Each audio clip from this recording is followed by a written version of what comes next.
I'd like to now introduce today's presenters. Ratishawa Agrawal is a partner in Everest Group's local sourcing practice.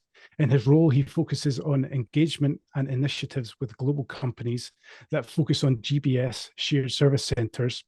He works extensively with global organizations and GBS clients on their talent strategies, including global workforce planning, innovative talent acquisition, and management.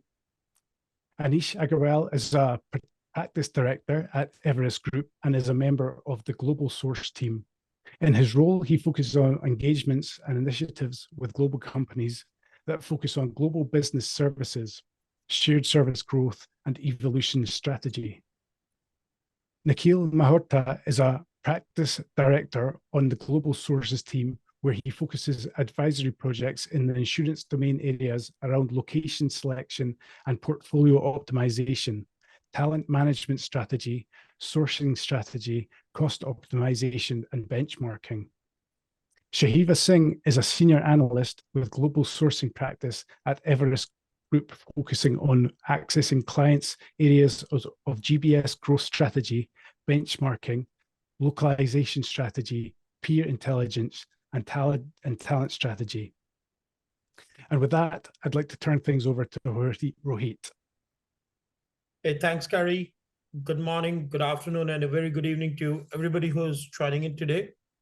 And it is a special kind of webinar every year around this time, when we not only reflect back on what happened this year, 2023 in particular, where GBS market went through a lot of activity, very exciting times for the industry and GBS model in particular. But we also put our heads together and then kind of share what we are listening, what we are expecting from the next year, as many of you get ready to kind of, in the process of developing your strategies. So today's session is broken into 3 parts. We'll start by reflecting on some of our observations from this year. We will talk about 5 big trends that we think will shape the industry, and we will have some time for Q&A. The slides will be available to everyone after the session. I request all to use Q&A to post your questions during the session, right? Starting with some of the key trends. What happened in 2023? Growth. Growth in the scale, growth in number of centers, growth in penetration that GBS organizations or in-house delivery models have, more maturity. They prioritized transformation, as was expected coming out of a continued period of turmoil and ambiguous, challenging environment for the businesses. There is a continued increasing focus on building digital capabilities, and companies have realized that their GBS, which are core operations hub, need to play a key role there. But further, having proven their robustness, their ability during the COVID times, having achieved a great deal of maturity in the last 2 decades, having been at the forefront of providing a robust talent model for the enterprise in 2022, GBS organizations have truly started unlocking the additional value and are pivoting towards initiatives that help them deliver value beyond arbitrage. They're not moving away from their core objectives, but kind of adding additional layers in where they operate and value they create. Anish, you and your team have been tracking the market extensively. I know you track more than 7,600 GBS organizations in an ongoing manner. Tell us the big message. What are you seeing in terms of data? Sure, Rohit. As you rightly mentioned, right, we regularly update our database, which tracks about more than 8,000 GBS centers globally. Out of that, about 5,000 are based out of offshore nearshore locations, which have witnessed a steady growth. And when I say steady growth, it's about 6 to 7% growth in the last 5 years, CAGR I'm talking about. That is in terms of new center setups. When we talk about the headcount growth, that's even more. So that's 11% in the last 1 year, which showcases that the growth has not only come in from the new centers, but it's also coming in both from the new and the existing centers, which takes the share of the in-house shared services model, or the GBS model as we know of, to about 1/3 of the overall global services market. Now, again, the global services market itself is overall growing, but then certainly we see the GBS model becoming stronger year on year, which is by the fact that almost about 450 new setups which happened in the last 18 months, about 61% of them were done by the first time adopters, which certainly showcases the confidence of the industry in this model as they realize the benefit out of this construct. And these are the, let's say, the biggest numbers which I want to call out on this slide. Now, as we unfold, right, one of the biggest question which comes, and we have been regularly asked, is where is this growth coming from? What are some of those key locations which are witnessing this growth? Or what are some of the dark horses which an organization can consider for its location portfolio in the long run, right? And when we analyze a set of locations at our end, what we noticed is the 75% of the market is concentrated in the top 3 mature locations like India, Philippines, and Poland. Primarily, again, India and Philippines are the biggest market for English language delivery. Poland acts as a regional hub for the European delivery, right? So these are the top 3 mature locations. And you'll also notice some of the other usual names like Malaysia in APAC, Romania and Czech Republic in Europe, Mexico City in Latin America. These are certainly, again, big names which are usually in everyone's radar. I would just like to point out a few other locations. Spain, if you'll see, has one of the largest bubble. And here bubble size indicates the year-on-year growth in terms of new center setups. You'll notice that Spain has the largest bubble, which reflects a growth of 10 to 15% as compared to other locations, which is certainly significant, and it pops up on the radar, right? In fact, I want to check with you. Recently, I know your team published a blog on Egypt as being one of the dark horses, and then you have been on the ground in Latvia. Although these might look slightly towards the left on the graph and slightly smaller in terms of growth, but just wanted to check, are these good dark horses bet for the organizations to consider?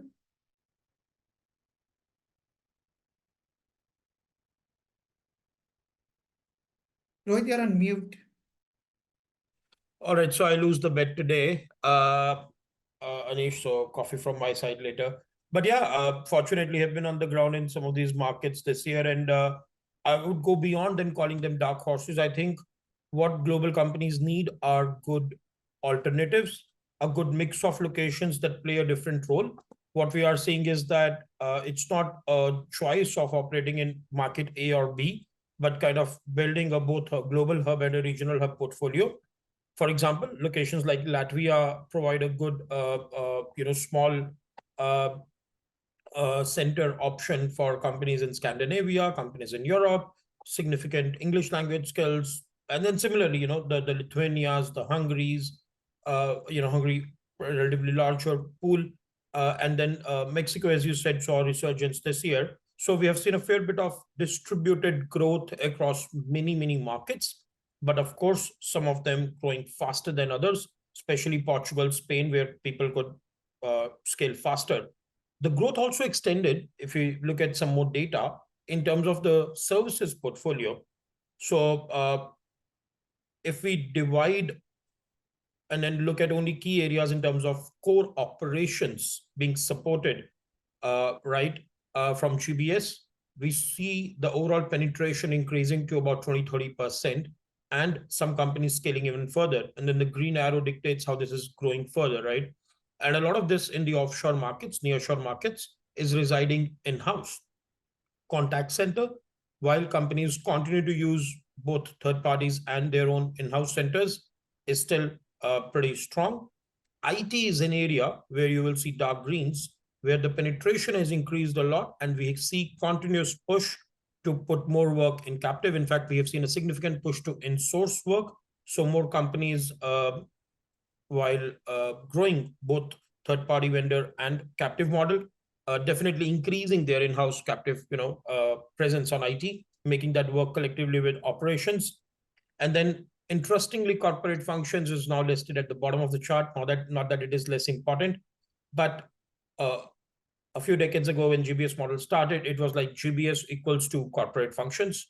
But now it is a much more rounded portfolio, touching almost all areas. And Anish, you had a very interesting stat in one of your slides that said, if you look at the mature adopters, collectively, GBS industry represents almost 13% of the workforce of those companies globally. So that's a significant maturity, and that allows what we were talking about earlier, coming together and adding more.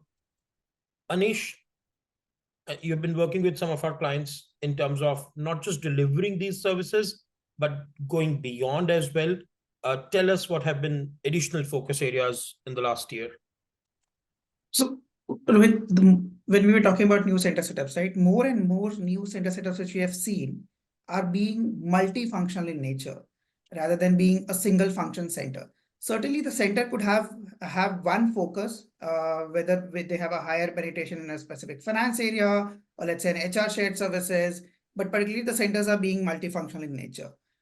What that means is GBS organizations are always on the lookout to add new set of functions in their own gambit.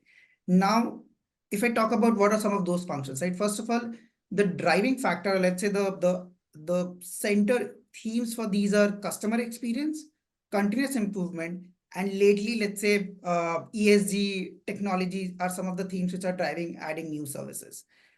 When I talk about customer experience, commercial operations, so sales and marketing, legal, risk and compliance are becoming more prominent and are getting added into the GBS centers. When we talk about continuous improvement, collaboration platforms, CI tools, Six Sigma, lean methodology are being used, and there are specialized teams being formed within the GBS organizations in order to run these from the GBS for the enterprise organizations. So these are certain set of services beyond the usual ones, which we just talked about in the previous page, are getting added as part of the service delivery as well. Anish, a question I see, a few questions coming in. So one quick question. Do you also see companies using GBS model for R&D related activities? Oh, yes. I mean, if people would have asked 10 years back, 15 years back, R&D would have been, let's say, in the bottom left of the maturity curve, and we would have said that, hey, it's just emerging and people are just supporting some of the R&D activities. Specifically for certain industries like healthcare, for automotive, for manufacturing, R&D activities have been actually on the front runners of the GBS service delivery. So it's not just that they are delivering corporate functions, which is generally considered to be back office shared services kind of work, but then a lot of GBS centers are also delivering R&D work, not only in the support capacity, but they're also building some of the product innovation, process innovation, bringing product and process innovation within their service delivery from their offshore nearshore centers. So certainly R&D is one of the top priorities for mature organizations in the recent last 3 to 5 years. Great, thanks, Anish. So we'll move on, but I see a couple of questions on language skills across different locations, or locations on specific cities or countries in Latin America. We have got your questions. My request is that we will follow up and we'll guide you towards some of our published research on these topics. There is a question on what drives trend towards in-house. We'll hold on to that question and cover it in one of the subsequent trends. As we move to the next section, the way we have structured is that we have 5 key trends that we promised you. So the first one is there is a lot of appetite for growth. The second is around talent. It's always a war-like situation. Just today, we saw another update that while IT companies are kind of slowing down on their offers that they have given to campus graduates, GCC industry in India is keeping up with it. So a lot of demand and just demand supply gap is still there. How do you manage costs? How do you think about technology in GBS, especially generative AI? What will it do? And then geopolitical risks, which are proving to be a bigger disruption than one desires or one imagined. We'll unpack each of these one by one. Let's move on and cover a quick poll before we head on. So here's a question for all of you. What do you expect to be the biggest challenge in your GBS growth in 2024, 2025? And you will see a few options. I see results pouring in. We'll give it 15, 20 seconds.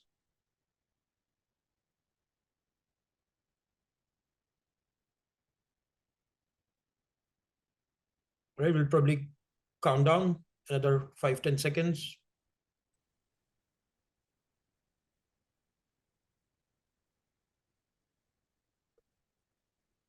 Okay. So, Shivani, what do you think about this? How do you see the results? I see cost pressure is something which 40% people believe is a big challenge.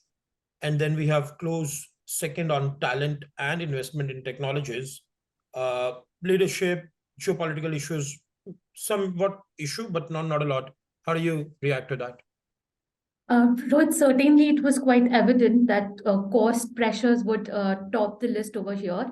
But with what we have on a subsequent slide is about talking about the cost arbitrage and how companies are going to sustain the arbitrage. Locations like India, Philippines, Poland, how are they going to sustain the arbitrage as compared to the onshore geographies? So we believe that cost arbitrage sustainability is there to stay, and we will cover it in detail in the subsequent slides as well. Great. Take it away, Shivani. What's your big theme on growth?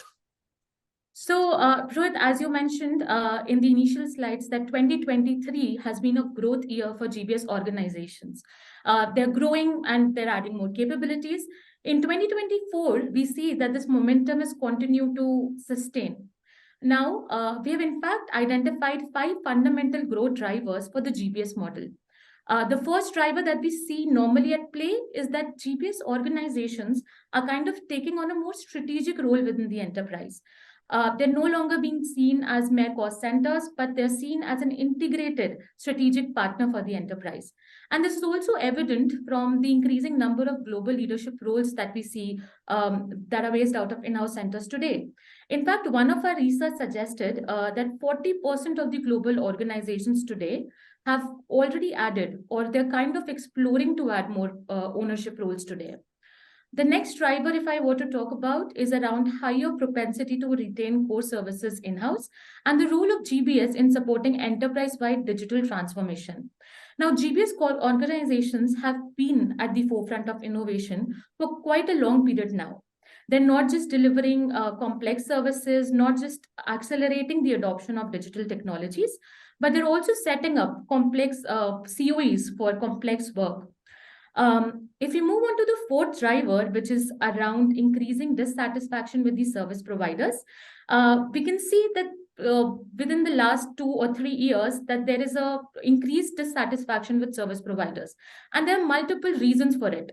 Reasons that we have around quality issues, lack of talent, or lack of flexibility. And in a lot of places, enterprises want more control. They want to retain more control. And we are going to double click on this factor in the subsequent slide as well. As we move on to our last driver, which is around strengthening resilience to mitigate risk concerns, what we have seen is that GBS organizations have truly proved their resilience during the pandemic. And even today, with the ongoing macroeconomic war or the macroeconomic conditions or the geopolitical tensions, GBS organizations are offering robust BCP plans to their enterprise, along with the risk management strategies. So all in all, GBS organizations will continue to sustain the momentum that they have built in 2023 going forward in 2024. And while all of this was more from a qualitative standpoint, let's look at some data points that will validate this trend. Now, if we were to look at the growth trends for 2024, it is evident that despite the ongoing macroeconomic conditions, the GBS model has not just been resilient, it has grown stronger than ever before. If we were to look at a perspective of headcount, we see that organizations have added around 500,000 employees in their GBS in the next 2 years. If we were to look at it from a center setup perspective, we can see that global companies have already set up 250 centers this year. And going forward, they're kind of going to add 354 or 350 centers more in the next 12 months. Now, as Anish mentioned in the beginning, what makes this particularly interesting is around the number of new adopters in this list. Around 60% are the new adopters in the new setup list. Now, the intent of this slide is clear that GBS organizations have demonstrated resilience. During the pandemic, they grew rapidly in the last 2 years, even despite all the fears that was surrounding around cost, talent, and they will continue to grow and sustain the momentum in 2024 as well. Now, if you move on, this growth that we just talked about, it is not just reflected in the scale, headcount, or the center setups, but it is quite evident from the number of services that GBS organizations are delivering today. In fact, we can see that more than 60% of GBS organizations have grown their services portfolio and penetration across existing capabilities. While we see over here that functions like F&A, HR, IT ADM, core operations are all established functions, the focus is now shifting towards emerging services like ESG, risk and compliance, and even digital services.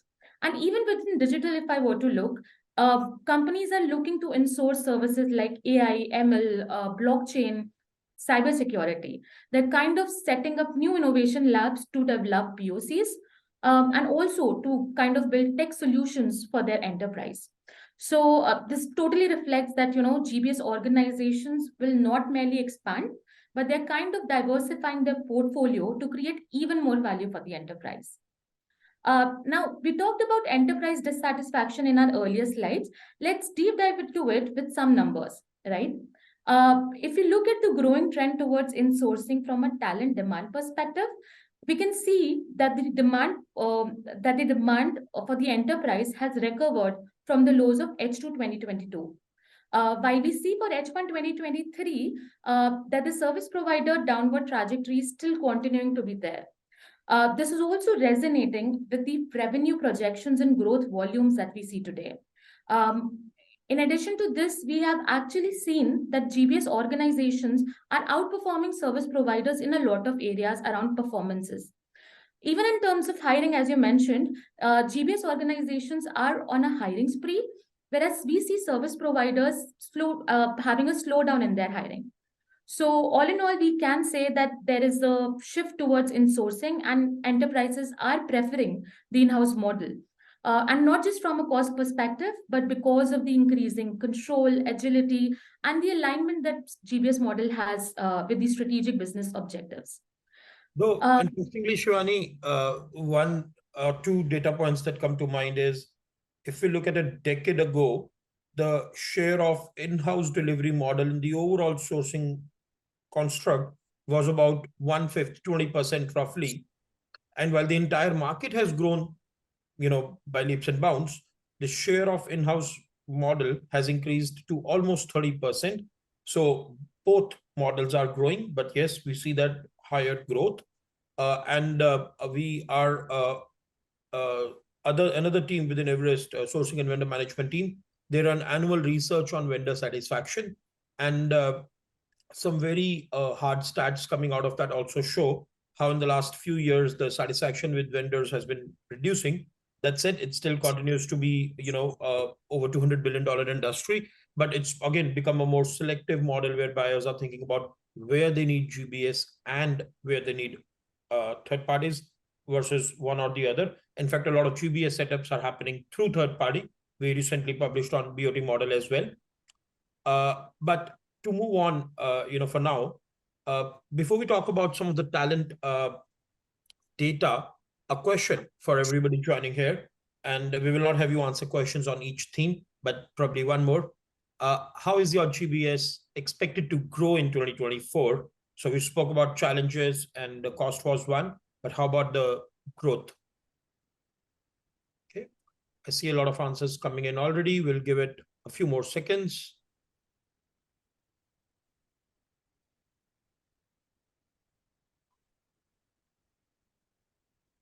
Probably will count down from here, 10 more seconds.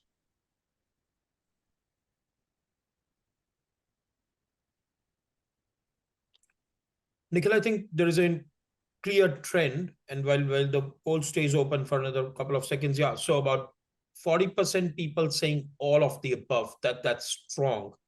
And then more people adding by saying, we want to add new capabilities, we want to increase scale and penetration.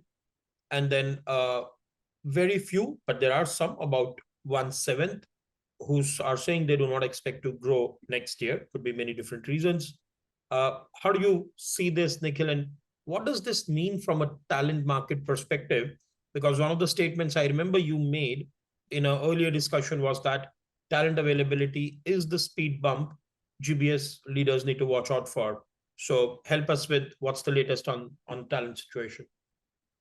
Hey, thanks, Rohit. I think the responses that I see over here, they're quite consistent with the signals that we have been picking up in the market in the recent few months. And you spoke about talent, right? And it's one of the pressing question that continues to get picked up in most of my discussions with GBS business leaders. Again, last time, 6 months ago, 8 months ago, we observed that the talent market was moving into an extended phase of slowdown, and the demand for tech talent had dipped. Let me just unpack a bit more on what we have recently observed. And as you see on this slide, we have been constantly tracking the tech job demand market across different regions to understand if the tech war scenario has witnessed a ceasefire. In our analysis covering the last 5 quarters, we saw extended period of demand slowdown with some periodic resurgence in some quarters. For example, in Q1 2023 or first half of quarter 2023. However, this dip in demand also led to lower attrition in the market. However, in the last or the latest quarter actually highlights that the overall global average for tech demand, which is clearly depicted in the dark red line, it indicates or showcases signs of revival today, with India and Middle East and Africa emerging as the key regions driving growth. Now, if demand continues to witness an uptake and this sustains, we may see ourselves in a situation of demand-supply mismatch cycle that may trigger the talent war once again. While we talk about the demand-supply mismatch cycle, I also want to call out that we still observe a very sustained demand-supply mismatch dynamics for the next generation digital skills. Now, as you see on this particular slide, on the left-hand side, we have analyzed some of the leading top 14 niche tech skills through the lens of their demand and demand-supply gap. Again, on the x-axis, we have plotted the current gap in demand and supply, whereas the y-axis reflects the skills which are growing in demand. So any skills that you see on the top right of the chart, or those which are anticipated to go higher on the y-axis, will continue to pose hiring challenges for GBS, which may lead to, I would say, aged hiring requisitions. While, again, as you see on the right-hand side, while niche-based skill hiring will be a problematic situation, various recruitment-oriented process challenges have also resurfaced. Earlier, the candidate acceptance ratio back in 2021, 2022 dropped to up to 60%. However, now we are observing bottlenecks in the initial chain of the recruitment process. Given the demand has subdued compared to 2021, 2022, it is much harder to expedite the hiring of passive job seekers. And this has been further augmented by extended delays in receiving approval sign-offs as cost pressures have taken center stage. Again, as you will see on the blue box over here, I would also like to highlight to our listeners that we had actually covered a webinar exclusively on the topic of talent hiring challenges, and you can also view the title of that webinar over here. But as we move on to the next slide, and in view of these ongoing talent hiring challenges, we believe GBS leaders can focus on a number of countermeasures to tackle this. Some of them actually include diversifying supply and hiring ahead of time. We believe that GBS organizations can look beyond their neighbor's backyard and target to hire a sizable pool of relevant talent that still exists in tier 2, tier 3 locations. There are also opportunities to acquire from startups to either build specific or niche capabilities or ramp up hiring. Again, this was one of the approaches that was explored back in 2021, 2022. We also observe a higher propensity to engage gig workers back during the talent war period. Maybe now would be a good time to reflect on having that as a proactive, sustained approach versus a more of a reactive approach. The second most important action that still plays a very vital role is that traditional levers are no longer sustainable to attract and retain talent. GBS organizations need to revisit or refresh their EVP strategy and ensure that they have deployed a host of modern levers that are relevant to the target talent. In our experience, GBS organizations that offer differentiated benefits, work flexibility, a strong career path programs or paths, and very engaging programs, employee engagement programs, have truly been able to outperform in the talent market. The third very clear strategy that we have seen is around upskilling existing talent.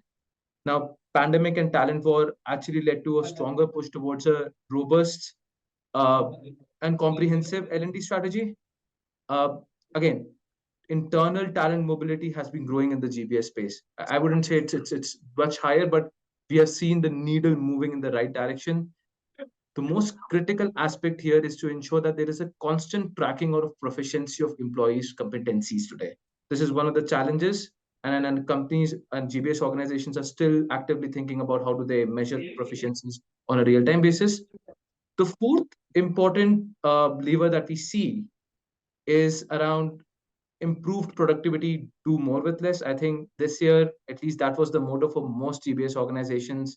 We saw a number of organizations entering the process optimization phase, pushing towards automation in areas that are repetitive, manual, and performance-linked metric. And finally, is around broadening or uptake on the diversity and inclusion. Now, for years, the diversity and inclusion strategy has been taking shape, and we have now seen a steady shift in broadening the target groups.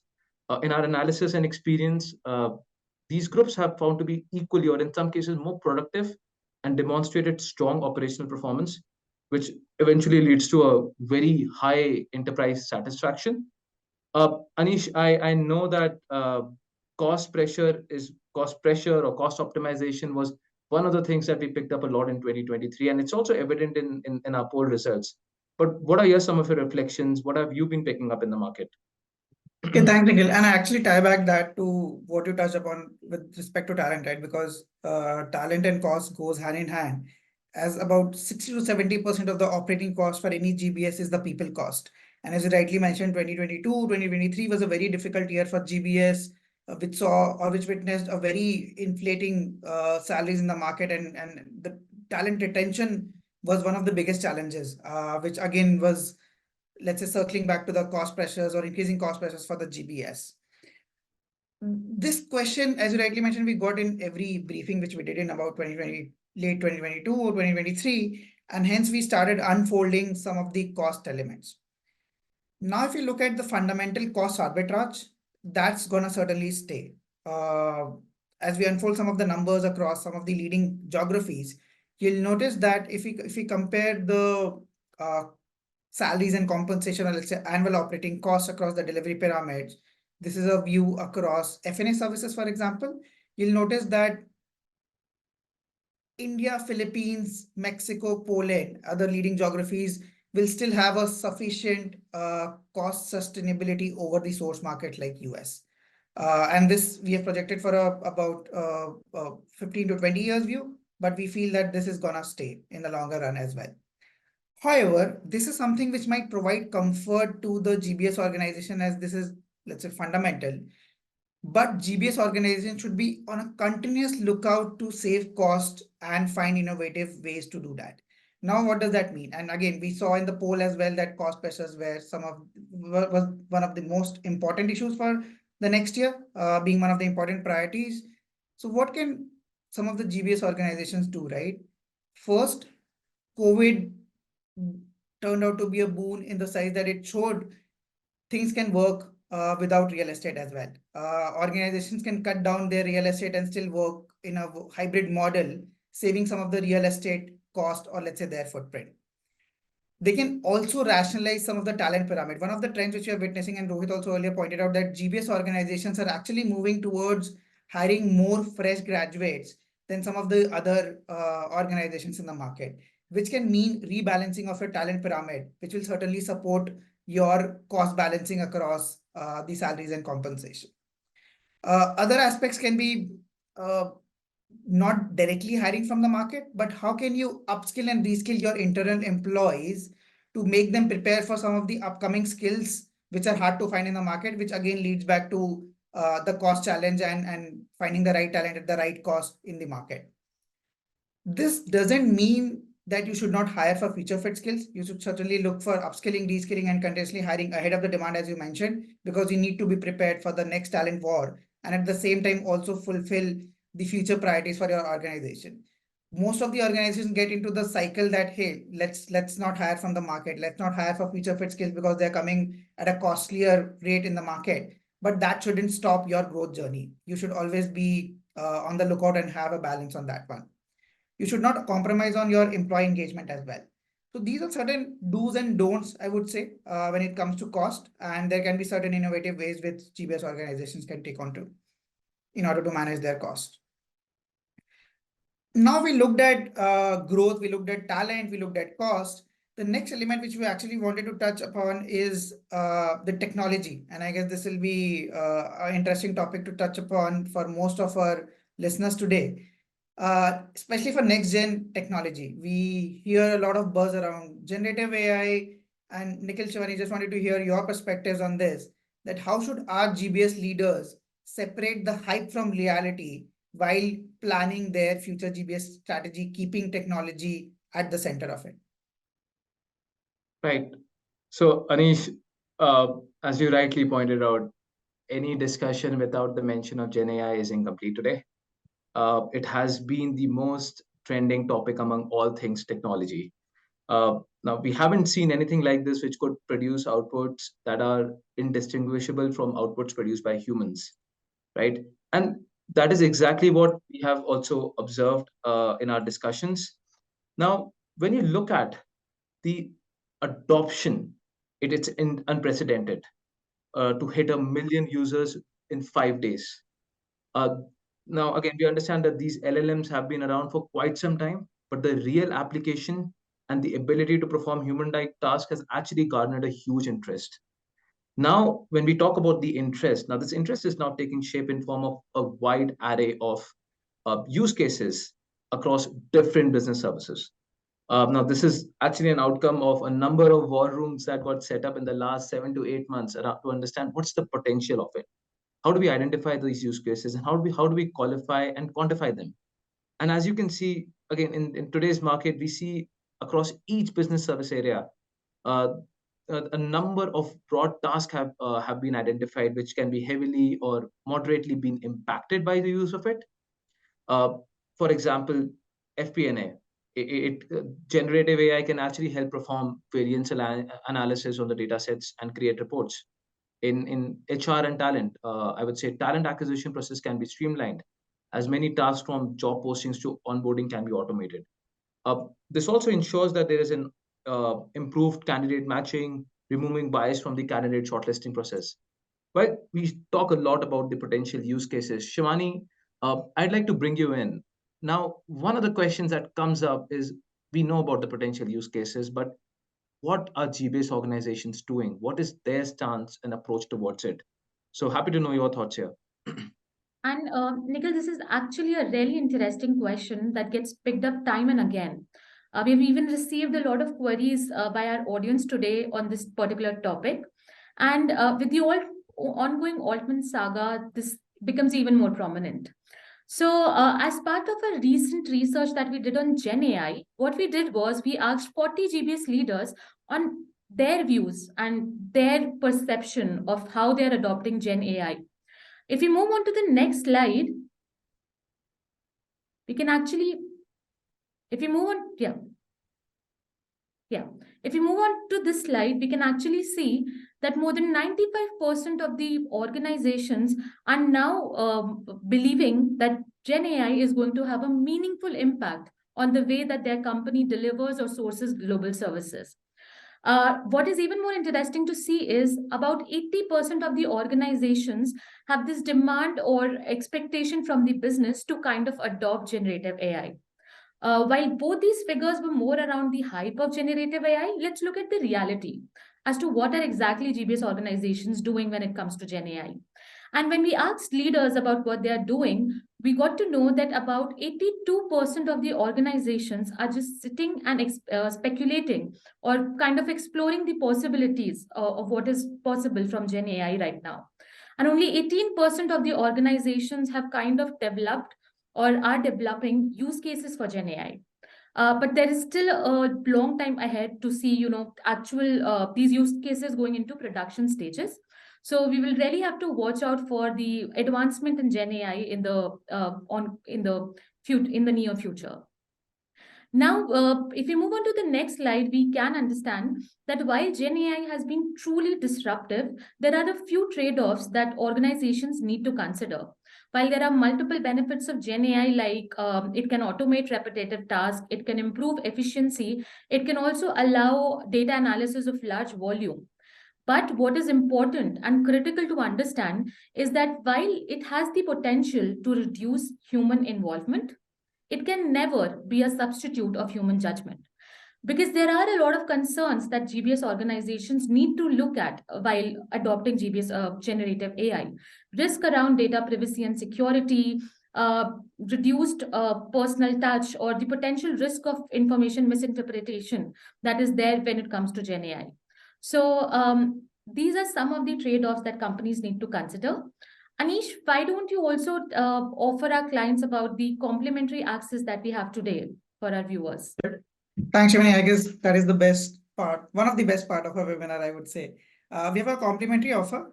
We recently published a report on generative AI, and specifically with respect to the GBS model, it talks about what are the various aspects for the various use cases. Nikhil touched upon a few of them, but this report details out those use cases and how GBS organizations can use that to improve their customer interactions, streamline their operations, and various aspects of that.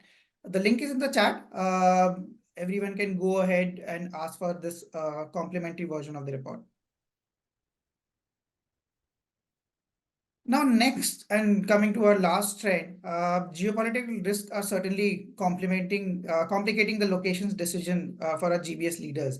Specifically, if we see in the recent last 2 years, the invasion of Ukraine by Russia, leading to a broader Russia versus NATO front, certainly creates complication in the Eurozone, right? Again, recent Gulf tension between Israel and Palestine adds complications in the MEA region, and other ongoing, maybe not that grave right now, but then ongoing tensions between the APAC locations, India, Pakistan, China, North Korea versus South Korea, adds to the complications. And these are of varying degrees. What we've tried to highlight is the intensity of that onto some of the GBS organizations, because some of these locations are at the leading ends when it comes to center setups and global FTs which are present within those setups. So certainly it disrupts some of the supply chain, it disrupts some of the talent supply, it disrupts some of the quality of life, which makes GBS organization rethink alternate locations, if not these, in the near future. And that's where it's very important for GBS organizations to be well prepared to manage this risk. Now we are witnessing critical role of the GBS risk management or resiliency teams, which are working on how to manage this business from a business standpoint, or from a digital or cybersecurity standpoint, from a contingency or a BCP aspect, and then how do you diversify your talent by opening up new locations, whether consolidating options in much more safer existing portfolio, and so on and so forth. So again, the role of locations is certainly becoming critical as you look forward to your sourcing strategy, as you look forward to, and it not just extends to GBS model, but broadly for enterprise, it also encompasses the outsourcing model, because sometimes we are unaware of where the work is getting delivered through a service provider profile, significant risk in the overall location portfolio. And that is where enterprise need to think that how do they leverage their GBS model to mitigate some of those risk as well. Anish, very interesting, and a couple of things to highlight. Back in 2020, I remember when COVID happened, a lot of companies, it was kind of a wake-up call. A lot of our clients realizing how concentrated they are in locations like India and Philippines, which even today account for a majority part of the captive offshore scale. And almost everybody realized two things. One, that even if they had multiple centers, specific centers were scaled for specific services. So the portfolio diversity was not great. They had a bunch of locations, but no real network. So in the last 3 years, we have seen a lot of movement in that direction that will continue, which also helps in some of the risk management. But also, some of these companies realizing that they were not able to actually scale at pace or scale in volumes across other locations, which is where the host of those new locations that we talked about earlier became very, very important, right? Another interesting couple of points is one, locations like Egypt, for example, which have been kind of, unfortunately, a lot of discussion around stability in the region. But in the last few years, we have seen how the IT industry has not really been impacted materially.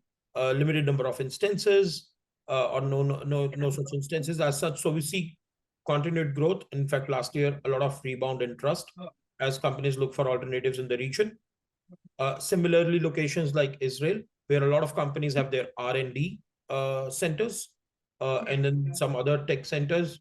There was a very minimal disruption at the time when this recent escalation of the conflict happened, but generally the resiliency has been strong.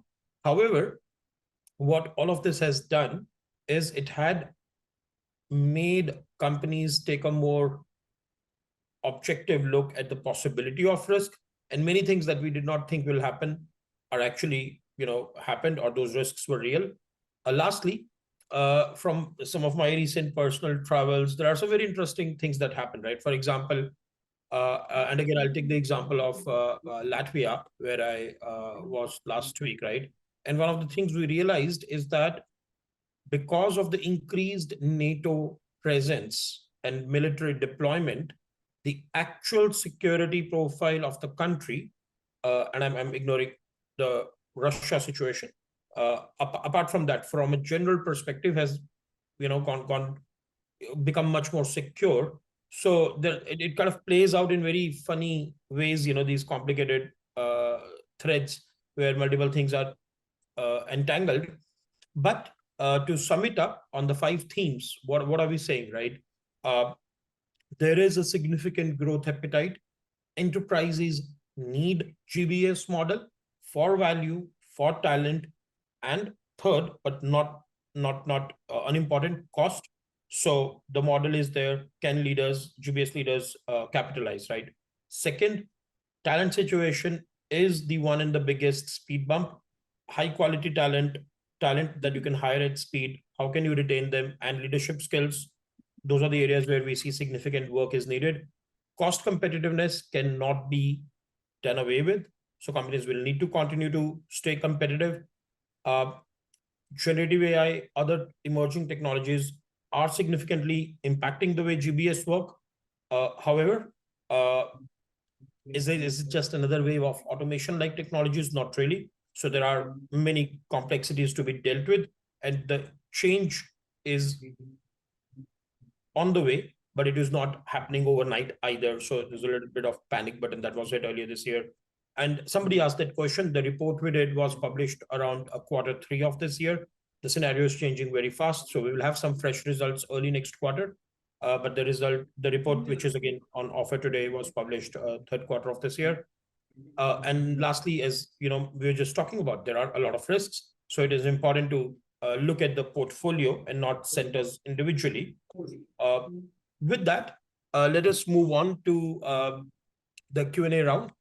A reminder once again to all our attendees, what Anish told you earlier about is that our offer is that all our listeners today on the enterprise side can request for a complimentary copy of one of our research reports.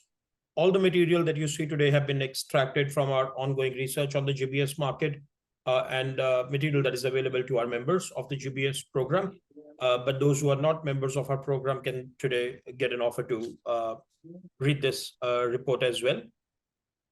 With that, I've been looking at some of the questions, and we got a lot of them today. starting with one that we haven't answered yet, around what type of new digital services are coming into GBS. Shivani, if I go back to you, you track the services stack very closely. So when we say new digital services, next-gen services are coming into GBS, can you share a few examples? Yeah, sure, Rohit. Rohit, while we've seen that services like cloud has been there for some time, even data and analytics has been growing. But when we talk about the next gen technologies, we see AI ML. There is an increased focus on companies kind of developing their in-house tools that are based on AI ML. We also seen companies kind of managing cyber security from their GBS organizations. And another factor is around blockchain, which is also a new area that is coming out to be very popular among the GBS organization. We've actually seen multiple POCs also wherein companies are automating digital claims. They are kind of supporting, they are screening resumes. So all of these technologies are in play when it comes to next gen technologies. Okay, thanks, Shivani. We have a lot of related questions, and I see we answered a lot of our questions over chat. So let us try and cover what we can. And if we can't get to your question, we'll follow up with you after the session. But there's another question on how are GCCs or GBS organizations accelerating advancement in these critical digital capabilities? So Shivani talked about what capabilities, how are companies accelerating their advancement to build these capabilities? Absolutely, Rohit. So one of the interesting things that we're observing in GCC space is there are certain centralized teams that have been set up. For example, there are COEs for multiple technologies. Again, for cybersecurity, for blockchain, for even I would say RPA is one of the areas for which these teams are already there. What's even interesting to see is that we see a lot more focus from the business unit leaders now pushing for this. I think cost optimization last year has been one of the target areas for GCCs, GBS organizations, and as part of it, transformation, digital servicing, and deploying digital services was one of the key mandates. So we saw a lot more centralized capabilities being set up, which are providing services to different business units, different verticals today. Those are some of the trends that we saw in terms of some of the actions that the GBS organizations took to accelerate some of these. Even for some of the other, I would say, other entities or some of the organizations, some of the other business segments, they had actually even set up centralized teams for some of those centralized technologies also. So mix of both, Rohit.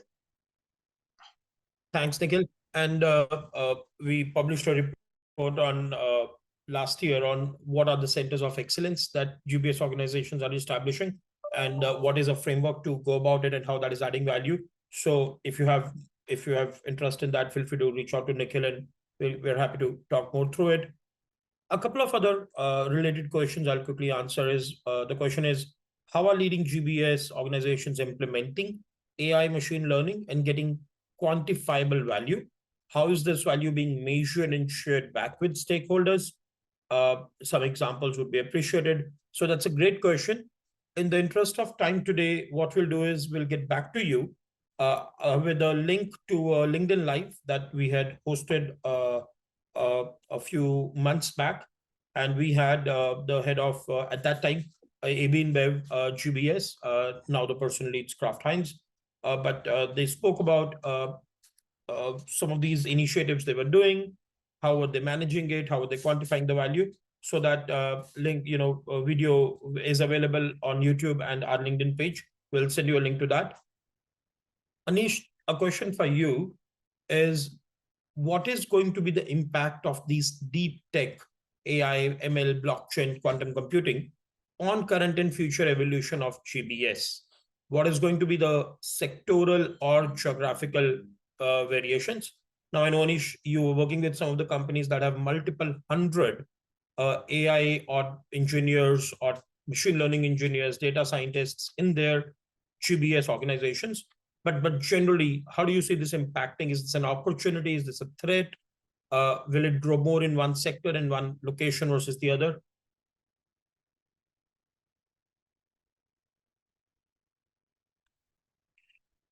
Anish, you may be on mute. Okay, now I'm the second one to offer coffee to everyone. Rohit, that's an interesting question, right? And an easy answer out is, first of all, we have to wait and watch. I mean, there is no definite answer as of standing today, because GBS organizations are taking a slight conservative view, I'll say, when it comes to investments, because there are a lot of complications which come out of AI. I would position it as an opportunity, because when we were discussing some of the use cases, there were a lot of use cases which can come out in various domains. And those were mostly horizontal in nature. So whether it was finance, whether it's with HR, whether it was any other corporate function area as well, right? So some of them were very horizontal in nature, and that's where the applicability goes across the industry. Certain industries, let's say automotive, for example, right, who were already trying to implement some of the autonomous models, might also find more use cases of AI. Some of those industry where the where it's more product heavy, where it's more R&D heavy, I would say AI might pose a higher opportunity at later point of time. Got it. Hey, thanks, Anish.